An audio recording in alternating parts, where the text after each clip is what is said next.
Hey guys, it's Ginny Silver, and today I want to talk to those of you who are in the state of California who are trying to start a business, who are wondering what order you need to do everything in.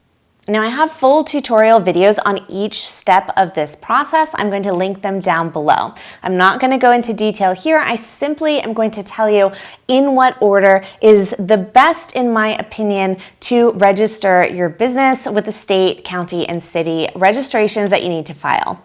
First, if you are someone that is going to be using a virtual office or a virtual address service, then make sure you obtain that first. You want to have your address, and then you can add your business name onto that address later on, but all of your paperwork is going to ask for your business address as well as your business mailing address. So you want to have that solidified first. Now, once you have your address finalized, or if you're using your own address that you already have, then the next step is going to be to file your DBA. Registering your doing business as statement, also known as your fictitious business name statement.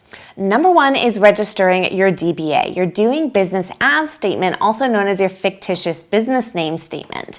Why register this first? This is going to need to be used on all of your other documentation. So register this first. If you have any problems obtaining that DBA, if someone is already using it, if the city or county rejects it, then you're going to have a lot of problems going back and correcting where you used that DBA already. You're going to need to use it in things such as your business license, your seller's permit, your zoning clearance, so you need to make sure that you do that first. Once you have your DBA registered, the next step is if you are going to be selling tangible products, you will need to obtain a California seller's permit. Your seller's permit is going to ask for your DBA as well as your business address, so it's important that you have those in line first. Next, you will want to obtain your business license with your city. The business license applications in most cities are going to ask for your seller's permit number as well as your DBA and your business address. So those three things are done first, then your process is going to be much easier. Next, you may need to obtain zoning clearance. Zoning clearance is going to be a requirement in some cities and counties, but not in others, and dependent on the type of business that you're operating and where you're operating from.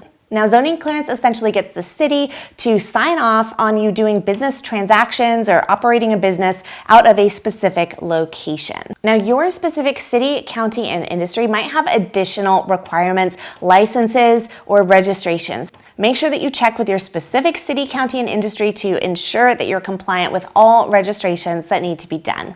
If you are in California, head to calgold.ca.gov in order to check for a list of all of those registrations.